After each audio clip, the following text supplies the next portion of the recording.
মরিচিকা, মায়াজাল। এই মায়াজালে আমরা আটকে আছি, ফলে মৃত্যুর কথা আমরা ভুলে গিয়েছি। পাগলের মতো ছুটছি, আরো টাকা লাগবে, আরো খ্যাতি লাগবে, আরো যশ লাগবে, আরো দাপট লাগবে। আমার এত টাকা দিয়ে কি হবে? এত সম্পদ দিয়ে কি হবে? এত ব্যস্ততা দিয়ে কি হবে তোমার? স্টপ, থামুন, অনেক হয়েছে। আন্না, থামুন, take a rest, take a breath and think about death. Think that you have to go back to your Lord. একটু বসেন না, একটু ভাবেন যে আমাকে চলে যেতে হবে, চলে যেতে হবে। এই কোলাহল, এই ব্যস্ততা, এগুলো থাকবে, থাকবো না আমি। সাইয়েদনা ওমর ফারুক বলেছেন, মুতু ক্বাবলা আন তামুতু, মরার আগে একবার মরো। হাসিবু ক্বাবলা আন তুহাসাবু আলাইকুম, তোমার হিসাব নেওয়ার আগে তুমি একবার নিজের হিসাবটা করো না। কাগজ বের করে একটু লিখো না কি কি ভালো কাজ করছিলা, যেগুলো দিয়ে নাজাতের ওসিলা হতে পারে। 1 2 3, আর কি কি আকাম কুকাম করছো দেখো না, লিখে দেখো তোমার অবস্থাটা কি। মরার আগে একবার মরো। মরার আগে খাটের মধ্যে শুয়ে শটান করে চোখ বন্ধ করে একবার মরার ভান করে দেখেন কেমন লাগে। চোখটা বন্ধ করেন আর ভাবেন আপনি নাই, কি কি হতে পারে ভাবেন। আপনার ছেলে মেয়েরা কান্না জুড়ে দিবে, আপনার প্রাণের স্ত্রী বিলাপ শুরু করে দিবে, বন্ধু বান্ধবের চিৎকার আর মাতম, স্থানীয় এলাকার মসজিদে ঘোষণা, অমুক এলাকার নিবাসী অমুক ভাই, অমুকের ছেলে অমুক দুনিয়ায় নাই। সব আত্মীয়রা চলে আসবে, ফেসবুকে স্ট্যাটাস দেয়া হবে, সবাই সবাইকে জানাবে বিকাল 4টায় অমুক হাই স্কুল ময়দানে আপনার জানাজা। ছুটে আসবে, সবাই ছুটে আসবে আপনাকে শেষ বিদায় দিতে, গুড বাই জানানোর জন্য, আল ওয়াদা, বিদায় জানাতে আসবে সবাই। 4 তাকবীর দিয়ে আপনার জানাজা হবে, অশ্রুসিক্ত জানাজায় আপনার বিদায় হবে। কাঠের খাটিয়ার মধ্যে করে কাঁধে তুলে আপনার কবরে নেওয়া হবে, আগে থেকে খুঁড়ে রাখা কবরটার মধ্যে আপনারে বিছিয়ে দেয়া হবে।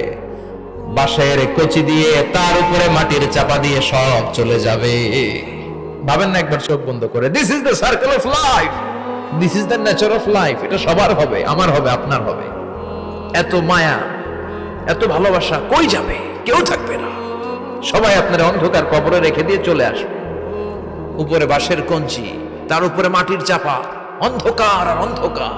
এই অন্ধকার যেন শেষ হতে চায় না, শুধুই অন্ধকার, ঠিক কিনা? এজন্য আমাদের চলে যেতে হবে। দাদা গেল, চাচা গেল, মামা গেল, আমাদেরকেও যেতে হবে, জোরে কোন ঠিক কিনা? একদিন মাটির ভেতরে হবে ঘরে মন আমার, কেন বন্ধ দালান ঘর, প্রাণ পাখি উড়ে যাবে পিঞ্জর ছেড়ে।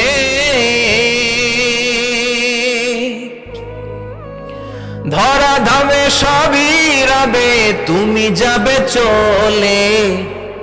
বন্ধু বান্ধব যত, মাতা পিতা যারা সুত, সবই হবে তোমার পরে।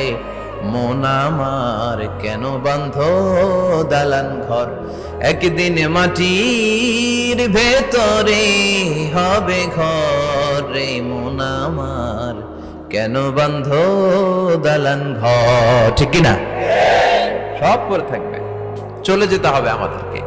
এজন্য আখিরাতের কথা যেন আমাদের স্মরণ হয়। বিশ্বনবী বলতেন, নাহাইতুকুমান জিয়ারাতিল কবুর, আমি তোমাদেরকে কবর জিয়ারত করতে আগে নিষেধ করতাম, কিন্তু এখন নিষেধাজ্ঞা প্রত্যাহার করে নিলাম। এখন সব সময় তোমরা কবরের সামনে যাবা আর জিয়ারত করবা। কবরস্থানে জানতো বড়ুয়া কৃষ্ণপুরের এই গ্রামের কবরস্থান আছে কোন দিকে?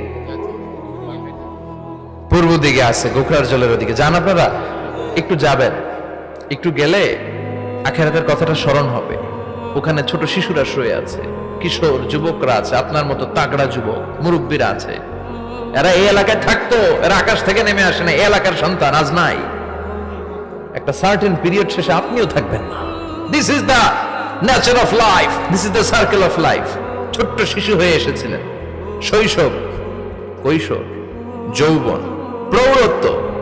আগে ছিলেন সিঙ্গেল, বিয়ে করে হয়ে গেলেন ডবল। এরপরে আল্লাহ আপনাকে একটা মেয়ে দিল, এরপরে মেয়েকে বিয়ে দিয়ে শ্বশুর হলেন, এরপরে ওই মেয়ের ঘরে সন্তান হতে নানা হলেন। আর কতদিন? অনেক দিন হলো তো, অনেক লম্বা সময় পেয়েছেন আপনি। Think about death. এবার যাওয়ার কথা ভাবেন, আখিরাতের সামানের কথা ভাবেন, ফিরে যেতে হবে। কি শক্তিশালী যুবক, বার্ধক্য চলে আসলে লাঠি ছাড়া চলতে পারে না। কুচকুচে কালো দাড়ি সাদা হয়ে যায়, দাড়ির শুভ্রতা, বয়সের ভার, রং ধরা যৌবন জং ধরে শেষ, ঠিক কিনা? This is the circle of life. যুবক ভাইরা, এটাই জীবন, চলে যেতে হবে, কেউ থাকতে পারবে না, ঠিক কিনা? এটা রিমাইন্ডার আল্লাহ এই সূরার ভেতরে দিয়েছেন যে তোমাদেরকে ফিরে যেতে হবে, এই লোভ লালসা ছেড়ে দাও। রব্বুল আলামিন বলেন, আলহাকুমুত তাকাসুর হাত্তা যুরতুমুল মাকাবির। ও গোলাম, দুনিয়ার সম্পদ, লোভ লালসা তোদেরকে পাগল বানিয়ে দিয়েছে। এই লোভ পাগলামি কোনোদিন তোদের থামবে না যতদিন না তোরা কবরে ঢুকবি, ঠিক কিনা? কার কথা? আল্লাহ বললেন, দুনিয়ার সম্পদ আর লোভ আর মোহে তোমরা গাফেল হয়ে গিয়েছো। আখিরাতের কথা বেমালুম তোমরা ভুলে গিয়েছো, কিন্তু আখিরাতে তোমাদের যেতেই হবে, কবরের বাড়িতে তোমাদের ঢুকতেই হবে, ঠিক কিনা? যেতেই হবে, আমরা ভুলে যাই। আলহাকুমুত তাকাসুর, অতিরিক্ত পাওয়ার লোভ, বেশি বেশি খাওয়ার লোভ, বেশি বেশি জমানোর লোভ মানুষকে গাফেল বানিয়ে দিয়েছে। এটা মানুষের স্বভাব, আরো চাই আরো চাই, এই স্বভাবটা আছে না নাই? দেখবেন ছোট বাচ্চারা মসজিদের দোয়া অনুষ্ঠান শেষে জিলাপি দেয় না? বড়ে কৃষ্ণপুর কি দেয়? আগে বাতাসা দিত না, এখন কি দেয়? জিলাপি দেয়, মিষ্টি দেয়। তো মসজিদের 2-3 গেট থেকে যদি দেয়, ছোট বাচ্চারা দেখবেন এদিক দিয়ে কয়েকটা নিয়ে আবার ওই গেটে লাইন ধরে। ওর হাত হলো ছোট হাত, ওর হাত ভর্তি জিলাপি, আর নেওয়ার জায়গা না, এরপর আরেক জায়গায় লাইন ধরছে, আরো লাগবে আরো লাগবে, এই আরো আরো আরো চাই, এই স্বভাবটাই মানুষকে কুড়ে কুড়ে শেষ করে দিয়েছে। এত লাগবে কেন তোমার? চাহিদার কোনো শেষ নাই, unlimited demand of human being. যার আছে বেশি তার চাই বেশি, যার সাইকেল আছে তার হুন্ডা চাই, হুন্ডা আছে তো প্রাইভেট কার চাই, প্রাইভেট কার আছে তো প্লেন চাই, প্লেন আছে তো হেলিকপ্টার চাই, হেলিকপ্টার আছে তো ওইটা চাই, ওইটা আছে তো সেটা চাই, ঠিক কিনা? এলাকার মেম্বার যে হয়েছে চেয়ারম্যান হতে চায়, আছে না নাই? চেয়ারম্যান সাহেব এমপি হতে চায়, আছে না নাই? এমপি সাহেব মন্ত্রী হতে চায়, আছে না নাই? মন্ত্রী সাহেব প্রধানমন্ত্রী হতে চায়, আছে না নাই? কিন্তু এই দেশে সুযোগ নাই। কথা কন, এই দেশে প্রধানমন্ত্রী সিলেক্টেড, 2-3 জনের বাইরে কেউ প্রধানমন্ত্রী হতে পারবি না, ঠিক কিনা?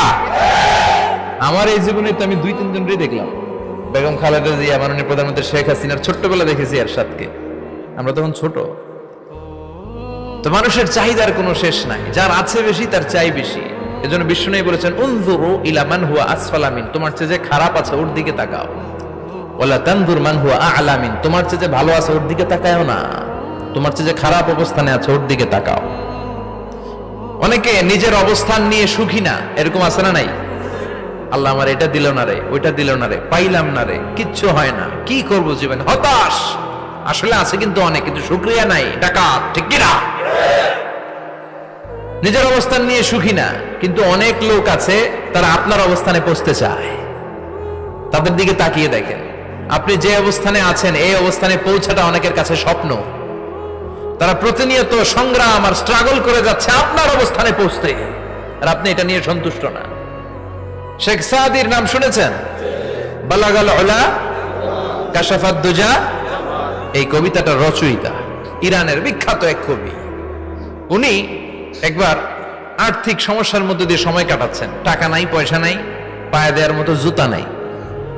উনি খুব দুঃখ পেলেন, হায় রে, আমি ইরানের এত বড় কবি, আমার পায়ে দেওয়ার মতো জুতা নাই। দুঃখ ভরা মন নিয়ে রাস্তায় হাঁটতে বেরোলেন। হাঁটতে হাঁটতে হঠাৎ দেখলেন একটা লোক শুয়ে শুয়ে কাঁদছে, ওই লোকটার 2টা পাই নাই, পাই নাই। উনি সেজদায় পড়ে গেলেন, আল্লাহর কাছে ক্ষমা চাইলেন, আল্লাহ অনেক দিয়েছো, শুকর আলহামদুলিল্লাহ। এজন্য যেই পরিস্থিতিতেই থাকি না কেন আমরা কি পড়ব? জোরে বলেন, কি পড়ব? এজন্য আল কানাতু মিনাল ইসলাম, অল্পে তুষ্ট থাকার নাম হলো ইসলাম। সম্পদ লাগবে কিন্তু সম্পদের পাহাড় লাগবে না, ঠিক কি না? অল্প খান, অল্প পড়েন, অল্প জামান, অল্পের ভেতরে বরকত ঢুকাইয়া দিছে কে? দেখবেন যাদের সম্পদ অল্প তারা সুখী বেশি। জরিপে এটা দেখা গিয়েছে, অনেক সার্ভেতে এটা এসেছে, যারা সম্পদশালী এরা দুঃখী বেশি, এদের দুঃখ বেশি, টেনশন বেশি, খুব স্বাভাবিক। টাকা যার বেশি, রোগ তার বেশি। টাকা যার বেশি, টেনশন তার বেশি। টাকা যার বেশি, ঘরে শান্তি তার কম। আছে না নাই? ঘরের ভিতরে অশান্তি, ছেলে কথা শোনে না, ছেলে টানে গাঞ্জা, মেয়ে করে পরকিয়া। আছে না নাই? স্ত্রী কথা শোনে না, ভালোবাসা নাই, ঘরটা জাহান্নামের টুকরা। রোগ বালাই, এক একটা হসপিটাল বিল পরিশোধ করতে মাসে 5 লাখ 10 লাখ। আছে না নাই?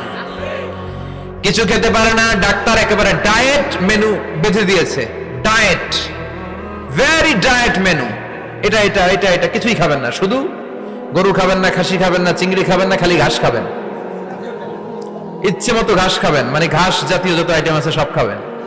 শাক খাবেন, সবজি খাবেন, সালাদ খাবেন। গরু, চিংড়ি, মুরগি, গোশত, ইলিশ কিছু খেতে পারে না। তাহলে রোগ বেশি, খাওয়ার মজা নাই, ঘরে সাংসারিক শান্তি নাই, খালি ব্যারাম আর ব্যারাম। ঠিক কিনা? কিন্তু সম্পদের পাহাড় ঘটেছে। আর অল্প যারা খায়, অল্প পড়ে, রিক্সাওয়ালা, কুলিওয়ালা, অল্প বেতনের চাকরি, কিন্তু হক হালালি মেনে চলে, দেখবেন শান্তি আছে অনেক। হ্যাঁ, বাসা ভাড়া দেয়, ফ্যামিলি চালায়, বাচ্চাদের স্কুল বিল, এরপরও মাস শেষে 1-2 হাজার টাকা হাতে থেকে যায়। আর ওর প্রতি মাসে 10 কোটি টাকা ইনকাম, তারপরও ব্যাংকের ঋণ আছে না নাই?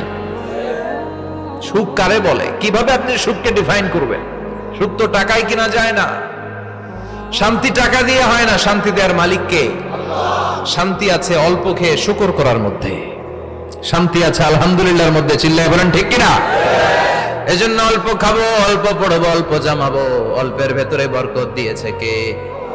দেখেন, ধনী ভাইরা খেতে পারে না, কিন্তু রিক্সাওয়ালার কি সমস্যা হয়? রিক্সাওয়ালারা সব খেতে পারে। কুলিওয়ালা, দিনমজুর, এরা একেবারে স্লিম, সুঠাম দেহি, মেদহীন পেট, পেটে কোনো মেদ নাই, ভুড়ি নাই। আর কোটিপতিদের মেদ আছে না নাই? এত বড় বড় পেট। ঠিক কিনা? আমাদেরও পেট আছে, তবে হালাল পেট। এটা হারাম টাকা দিয়ে এই ভুড়ি বানাই নাই আমরা। ছেলে বলেন ঠিক কিনা? রিক্সাওয়ালা, কুলিওয়ালা নিজেও নামাজ পড়ে, বউ নামাজ পড়ে, বাচ্চাটাও নামাজ পড়ে, রিক্সা চালায় আর জিকির করে লা ইলাহা